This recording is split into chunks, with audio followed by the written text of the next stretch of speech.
Hello. हाजिर हूँ मैं आपके सामने फिर से नए लेक्चर के साथ, है ना। हम लोग पढ़ चुके हैं reflection of light, laws of reflection and image formation by a plane mirror with properties. आज हम बात करने वाले हैं स्फेरिकल मिरर के बारे में। तो बिना किसी देरी की शुरू करते हैं। चलिए आइए।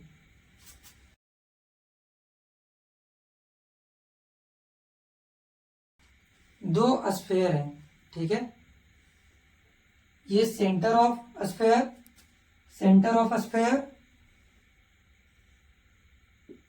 Radius of sphere, radius of sphere. अब आपको क्या करना है कि एक छोटा सा कट लगाना है इस स्फेयर में और उस हिस्से को बाहर निकाल लेना है। तो आइए लगाइए।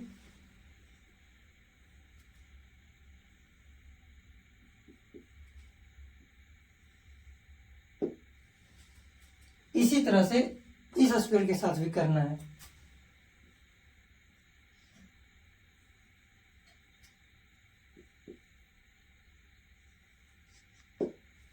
बहुत बढ़िया। अब आपको करना है पॉलिशिंग। पॉलिशिंग क्यों?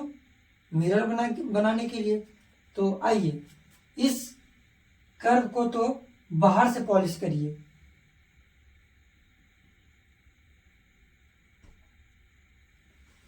इस कर्व को अंदर से।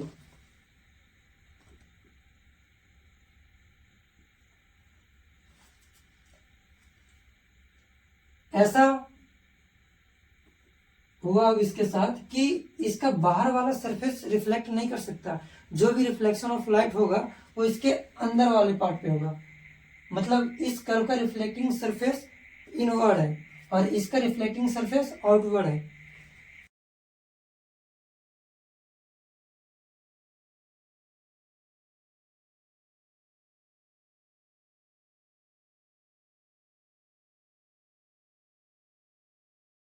ये रिफ्लेक्टिंग सरफेस इनवर्ड और ये रिफ्लेक्टिंग सरफेस आउटवर्ड। ऐसा मिरर जिसका रिफ्लेक्टिंग सरफेस इनवर्ड हो, ये उस मिरर को कॉनकेव मिरर कहते हैं।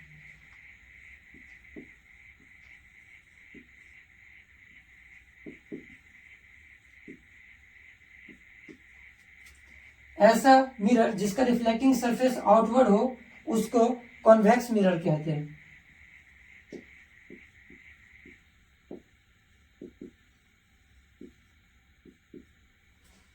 इस कॉनकेव मिरर और कॉन्वेक्स मिरर को कंबाइनली हम स्फेरिकल मिरर कहते हैं।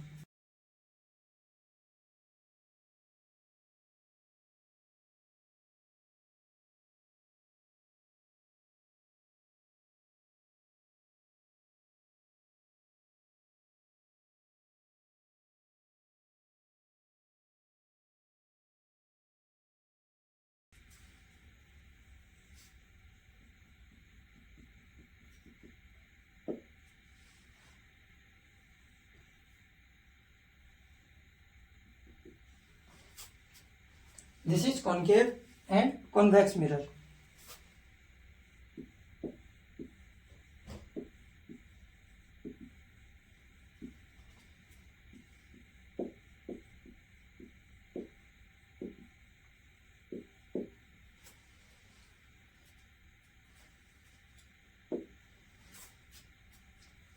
ये जो पॉइंट है इस पॉइंट को सेंटर ऑफ कर्वेचर कहते हैं। Centre of curvature.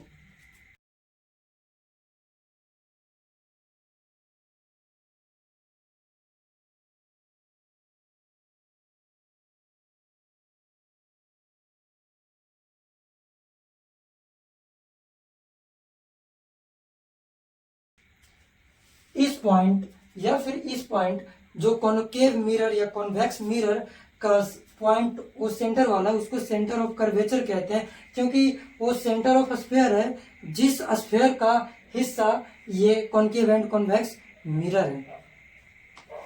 इस रिफ्लेक्टिंग सरफेस का जो सेंटर पॉइंट है, इस रिफ्लेक्टिंग सरफेस का जो सेंटर पॉइंट है उसको पोल ऑफ मिरर कहते हैं। ये रिफ्लेक्टिंग सरफेस का सेंटर पॉइंट, इसको पोल ऑफ मिरर। ये रिफ्लेक्टिंग सरफेस का सेंटर पॉइंट, इसको पोल ऑफ मिरर।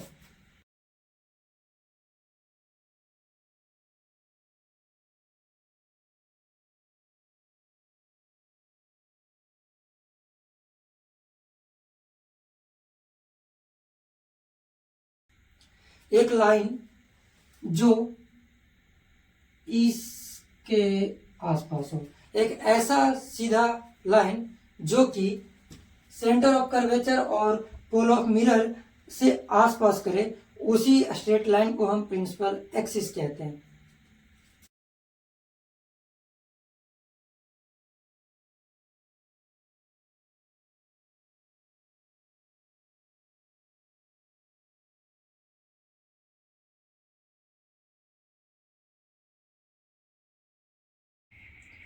सॉरी, ये बगल से मेढक की आवाज़ आ रही है, उसके लिए, क्योंकि माइक अपने पास है नहीं और आज बारिश बहुत जोर की हुई है, तो मेढक थोड़ा अपना हंसी खेल कूद है ना, तो उसको माइंड ना करें, आप पढ़ने पे ध्यान दें, क्योंकि माइक तो है नहीं और मैं पढ़ाने के लिए रोकूंगा नहीं, ये मेरा इंटरेस्ट है पढ़ाना। तो आ जाओ, ये रहा कॉनकेव मिरर।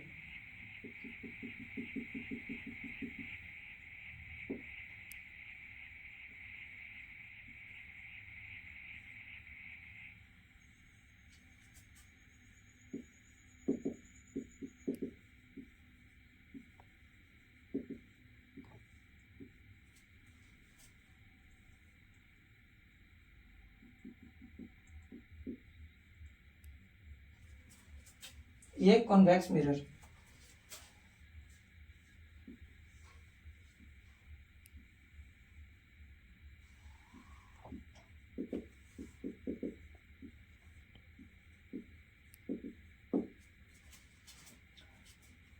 जब इस कॉनकेव मिरर में इस प्रिंसिपल एक्सिस के पैरेलली इंसिडेंट लाइट आता है, रिफ्लेक्ट होकर के गया, इधर से भी इंसिडेंट लाइट आया, रिफ्लेक्ट होकर के गया, इस पॉइंट ऑफ इंटरसेक्शन को फोकस ऑफ कॉनकेव मिरर कहते हैं, denoted by capital F.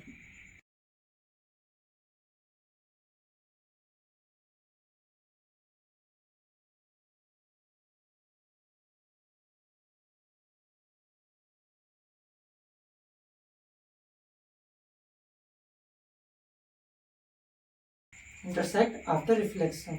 Okay, जब इस प्रिंसिपल एक्सिस के पैरेलल इंसिडेंट लाइट आएंगे, रिफ्लेक्ट होकर चले जाएंगे,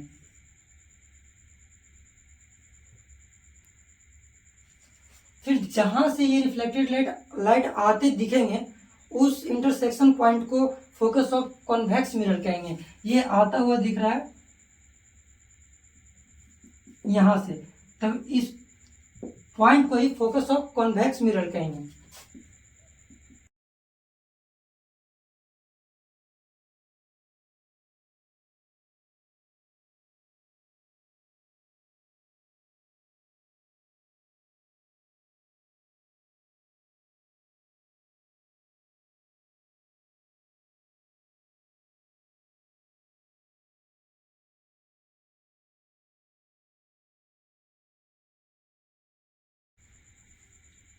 कॉनकेव मिरर, इस पॉइंट को सेंटर ऑफ कर्वेचर कहते हैं, इसको focus of concave mirror, and ये पोल ऑफ कॉनकेव मिरर। इस स्ट्रेट लाइन को प्रिंसिपल एक्सिस कहते हैं। सिमिलरली कॉन्वेक्स मिरर के साथ भी focus of convex mirror, centre of convex mirror, pole of convex mirror. अब इस फोकस ऑफ कॉनकेव मिरर और इस पोल के बीच की दूरी को फोकल लेंथ कहते हैं, denoted by small F. Similarly pole of the mirror and focus of the mirror के बीच की दूरी को फोकल लेंथ कहते हैं।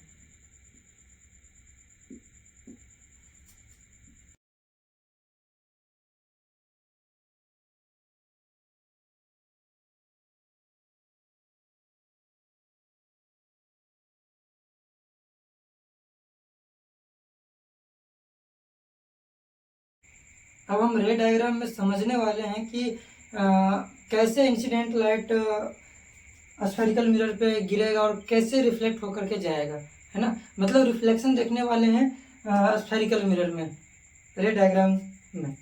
तो पहले देखते हैं कॉनकेव मिरर में। जब भी इंसिडेंट लाइट इस प्रिंसिपल एक्सिस के पैरेलल आएगा तो रिफ्लेक्ट होने के बाद वो जाएगा फोकस से, कुछ इस प्रकार।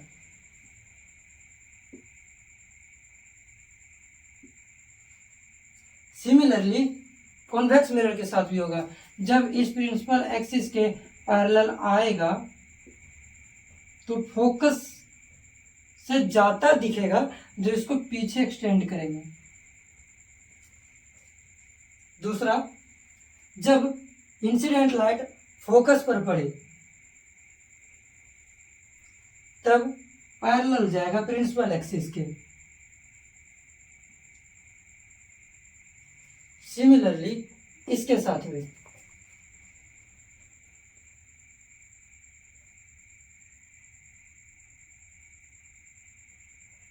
ये देखिए, फोकस पे जा रहा था और पैरेलली आ गया। तीसरा, जब incident light centre of curvature से होकर के गुजरे तो रिफ्लेक्ट होने के बाद वापस से सेंटर ऑफ कर्वेचर से ही आएगा, कुछ इस प्रकार।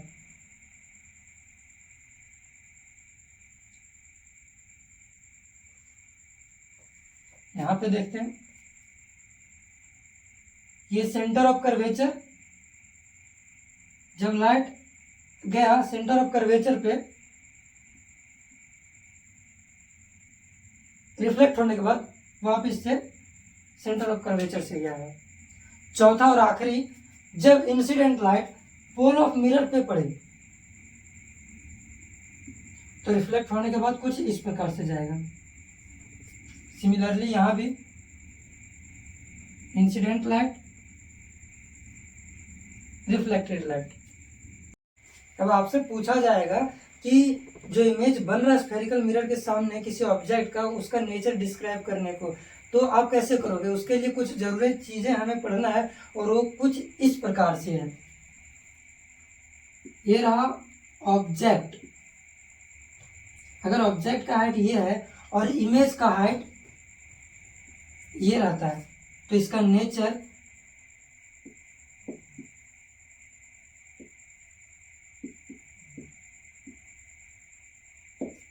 इन लार्ज इमेज होगा।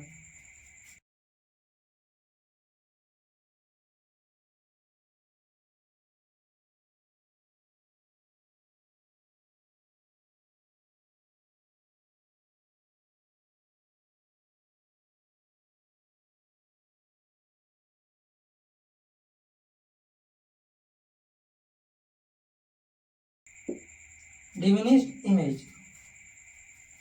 जब भी ऑब्जेक्ट से बड़ा इमेज हो उस इमेज को इनलार्ज्ड इमेज कहेंगे। यहाँ ऑब्जेक्ट से बड़ा इमेज है, यहाँ भी ऑब्जेक्ट से बड़ा इमेज है। ये उल्टा सीधा क्यों है बाद में समझेंगे। ये ऑब्जेक्ट बड़ा है लेकिन इमेज छोटा बना, इसका नेचर डिमिनिश्ड इमेज होगा। ऑब्जेक्ट बड़ा है लेकिन इमेज छोटा बना है, इसका नेचर डिमिनिश्ड इमेज होगा। और आगे देखते हैं,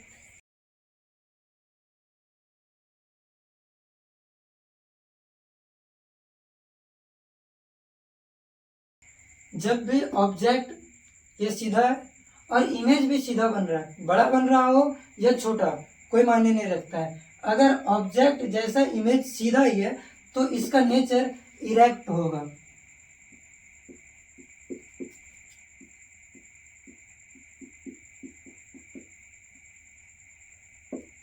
सिमिलरली